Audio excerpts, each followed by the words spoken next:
Hello दर्शक, आप सब देख रहे हैं सारा अधिकार। आज मुंबई मराठी पत्रकार संघ में एनसीपी के महाराष्ट्र प्रदेश चिटनीस चौधरी चांद पाशा गफूर ने प्रेस कॉन्फ्रेंस ली। आपको बता दें, बीजेपी के विधायक नीतीश राणे जो हमेशा अपने स्टेटमेंट्स की वजह से कभी वो मुसलमानों पर टिप्पणी करते हैं, तो कभी उन्होंने एक वक्त पर शरद पवार को सुरक्षा मिलने पर भी टिप्पणी की थी। जी हाँ, शरद पवार को सुरक्षा मिलने पर बीजेपी विधायक नीतीश राणे ने तंज कसा था। राणे ने कहा था कि शरद पवार को Z+ सुरक्षा मिली है, 55 सीआरपीएफ उनकी सुरक्षा करेंगे। मुझे नहीं पता कि इन्हें कौन मारेगा और इन्हें किससे खतरा है। खबर पड़ी तो सोचा कि क्या देश और प्रदेश में 50 साल बाद भी किसी को Z+ सुरक्षा मिलती है क्या? ये सवाल नीतीश राणे ने पूछा था तकरीबन 1 साल पहले। आगे इस न्यूज़ टाइम्स ऑफ इंडिया की ये न्यूज़ है। आपको ये भी बता दें, शरद पवार की सुरक्षा के लिए सीआरपीएफ के 55 सशस्त्र जवानों की एक टीम को तैनात किया गया था और अभी भी तैनात किया गया है। सूत्रों ने बताया कि केंद्रीय एजेंसियों द्वारा खतरे के आकलन की समीक्षा में पवार को मजबूत सुरक्षा प्रदान करने की सिफारिश की गई थी। एक टाइम पर नीतीश राणे ने केरल को मिनी पाकिस्तान कहने के एक दिन बाद सोमवार, ये 30 दिसंबर 2024 की न्यूज़ है, उन्होंने केरला को मिनी पाकिस्तान कहा था। तो विपक्षी नेताओं ने भारतीय जनता पार्टी के नेता और महाराष्ट्र के मत्स्य पालन और बंदरगाह मंत्री उस वक्त नीतीश राणे साहब थे पर हमला बोला था। उन्होंने रविवार को पुणे की पुरंदर तहसील में एक सार्वजनिक रैली को संबोधित करते हुए ये टिप्पणी की थी। और नीतीश राणे जो है वो बहुत सारी टिप्पणियाँ ये व्यक्ति करते हैं और मुसलमानों के खिलाफ भी ये टिप्पणियाँ करते हैं और काफ़ी सारे कंट्रोवर्शियल स्टेटमेंट भी ये बोलते हैं। इसके पहले भी ये व्यक्ति ने मुसलमानों को लेकर कहा था कि वो उनकी मस्जिदों में घुसकर मारेंगे और ऐसी कई टिप्पणियाँ ये करते रहता है। आज मुंबई मराठी पत्रकार संघ में एनसीपी के महाराष्ट्र प्रदेश चिटनीस चौधरी चांद पाशा गफूर ने प्रेस क्लब ली। चांद पाशा ने कहा कि जिस तरीके से नीतीश राणे बयान देते हैं वो राज्य के लिए ठीक नहीं है। चांद पाशा का मानना है कि देश संविधान के हिसाब से चलता है और ये सभी लोगों को बराबर का अधिकार देता है। चांद पाशा साहब का मानना है कि अधिकारों की रक्षा करता है संविधान। एक संविधान नागरिकों को राज्य की मनमानी कार्रवाइयों से बचाता है और बोलने, अभिव्यक्ति और धर्म की स्वतंत्रता जैसे मौलिक अधिकारों की गारंटी देता है। कानून का शासन सुनिश्चित करता है संविधान, ये भी मानना है चांद पाशा का। एक संविधान कानून का शासन स्थापित करता है जो ये सुनिश्चित करता है कि सरकारी अधिकारियों सहित कोई भी कानून से ऊपर नहीं है। स्थिरता को भी बढ़ावा देता है संविधान। एक संविधान शासन के लिए एक रूपरेखा स्थापित करके और सरकार की विभिन्न शाखाओं की शक्तियों और जिम्मेदारियों को निर्धारित करके समाज में स्थिरता और व्यवस्था को बढ़ावा देता है। हमारे देश को भीमराव अंबेडकर जी ने जो संविधान लिखा था, सभी धर्मों के लोग इसको मानते हैं और चांद पाशा साहब ने संविधान की इम्पोर्टेंस बताई है। और नीतीश राणे जो बीजेपी के विधायक हैं, उन पर भी ये कहा है कि जो बयानबाजी वो करते हैं वो बिल्कुल ठीक नहीं है।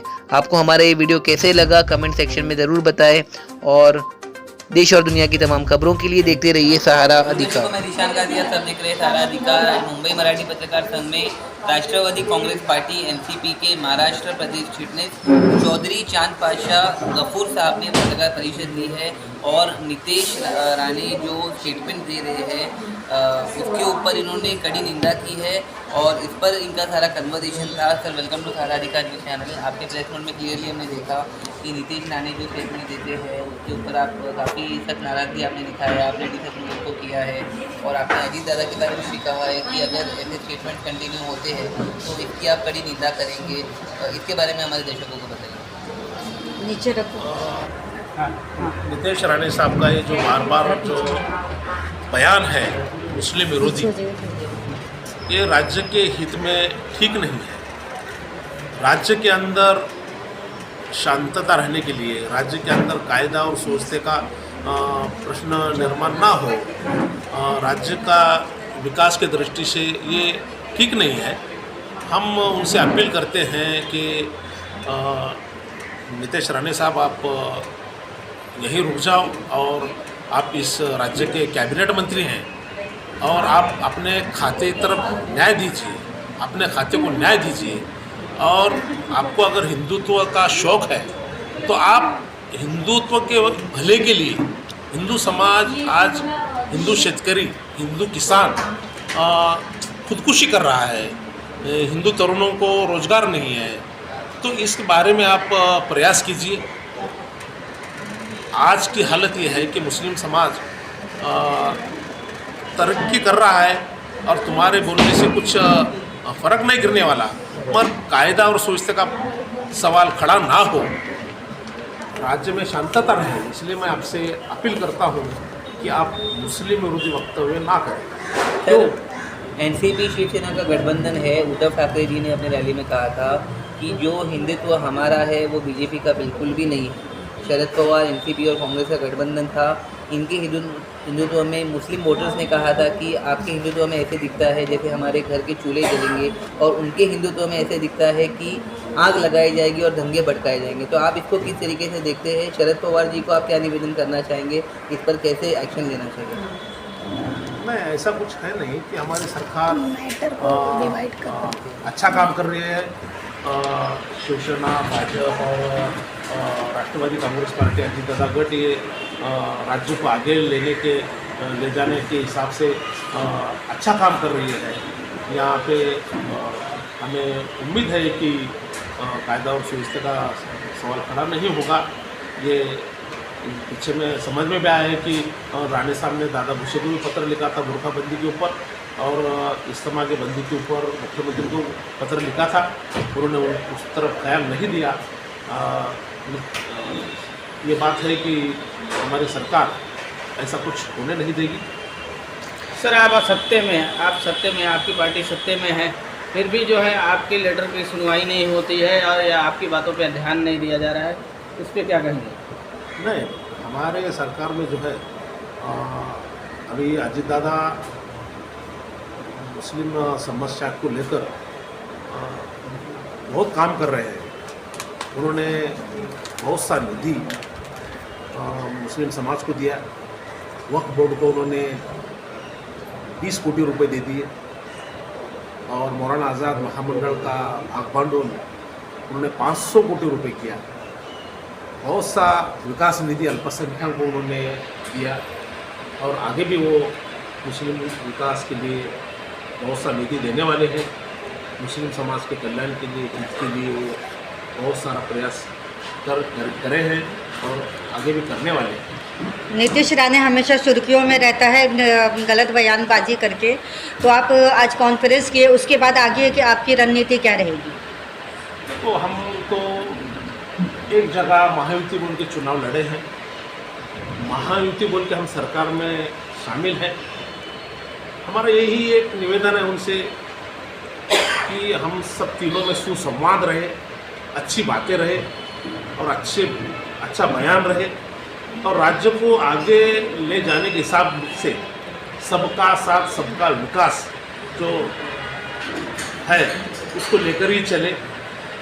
ये हमारी रणनीति है, और उनके बारे में हम अगर वो बहुत बयानबाजी किए, हम हमारे वरिष्ठ नेताओं को, मुख्यमंत्री हैं, उप मुख्यमंत्री हैं, अजित दादा हैं, तो ये सबको बताएंगे कि भाई ये ठीक नहीं है। बहुत सी जगह नीतीश राणे के खिलाफ FIR दर्ज हुई है, कंप्लेंट दर्ज हुई है, लेकिन अभी तक का कोई कार्रवाई नहीं हुई। तो क्या आप इस आगे अगला कदम उठाएंगे कि कोई कंप्लेंट या FIR करने के लिए? नहीं, कंप्लेंट तो कुछ है करेंगे नहीं, मगर हम तो उनसे विनती कर रहे हैं क्योंकि वो राज्य के कैबिनेट मंत्री हैं, वो खुद समझदार हैं, बहुत अच्छे नेता हैं नारायण राणे, समझदार हैं, और हम उनको समझाने की कोशिश करेंगे, विनती करने की कोशिश करेंगे, और वो समझ जाएंगे, ऐसी मुझे आशा है। सर, समाज में आप काफ़ी अच्छा काम करते हो, योगदान देते हो समाज में लोगों को, और लॉकडाउन जैसे माहौल में भी आपने काफ़ी सेवा की है लोगों के लिए।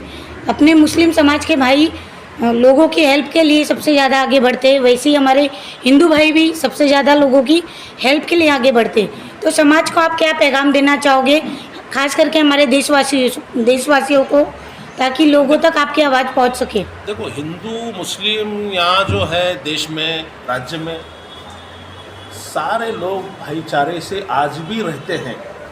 और जो राजकीय वक्तव्य होता है वो उस तरफ हिंदू और मुसलमान कोई देखता नहीं है। और हिंदू मुसलमान को ये राजकीय वक्तव्य जो भड़काऊ वक्तव्य है, ये द्वेष फैलाने वाला वक्तव्य है, ये हिंदू मुसलमान दोनों को ही पसंद नहीं है। वो तो इस देश में अमन चाहते हैं, शांति चाहते हैं और भाईचारा चाहते हैं, और ये हमेशा रहेगा। कुछ लोग राजकीय खुदगर्जी के लिए कुछ बयानबाजी करते हैं, उस तरफ हिंदू मुस्लिम भाई ख्याल नहीं देते हैं, और हिंदू मुस्लिम भाई अपने सुख दुख में एक दूसरे को साथ देते आए हैं, देते रहेंगे और आगे भी देते रहेंगे। धन्यवाद सर। कांग्रेस के लीडिंग पॉलिटिशियन जैसे राहुल गांधी लगातार अपने स्पीचेस में कॉन्स्टिट्यूशन ऑफ इंडिया को दिखाते हैं। कॉन्स्टिट्यूशन ऑफ इंडिया के फर्स्ट पेज पे लिखा है कि we the people of India सोवेंट to the rules and regulation laid down by the constitution. यानी जितने भी मज़हब है इस देश में, जितने भी रिलीजन्स है, वो सारे कॉन्स्टिट्यूशन पर आकर कॉन्स्टिट्यूशन की रिस्पेक्ट करते हैं। जो कॉन्स्टिट्यूशन हमें B.R. अम्बेडकर जी ने दिया है वो हमारे आज़ादी के बाद से लेकर अब तक चला आ रहा है और आगे भी चला आएगा। और इसमें क्लियरली लिखा है आर्टिकल 14 में that each and every person has the right to preach, practise and propagate his religion. इन्हीं सभी विचारों को, सेक्युलर विचारों को अपने माइंड में इन्फ्लुएंस करते हुए चौधरी चांद पाशा गफूर साहब ने आज मुंबई मराठी पत्रकार संघ के एक मैसेज दिया है राष्ट्रवादी कांग्रेस पार्टी के महाराष्ट्र प्रदेश सरचिटनीस है ये, और इन्होंने क्लियरली कहा है कि महाराष्ट्र की यूनिटी जो है वो उसी तरीके से बरकरार होगी। किसी भी नेता के एंटी सोशल एलिमेंट स्पीशीज की वजह से ये माहौल ख़राब नहीं होगा। और युवाओं से भी चौधरी चांद पाशा गफूर साहब ने निवेदन किया है कि संविधान को मजबूती से पकड़ के रखें, अपने आप को एजुकेट करें और इन एलिमेंट के बातों पर ध्यान ना दिया जाए। देश और दुनिया की तमाम खबरों के लिए देखते रहिए सहारा।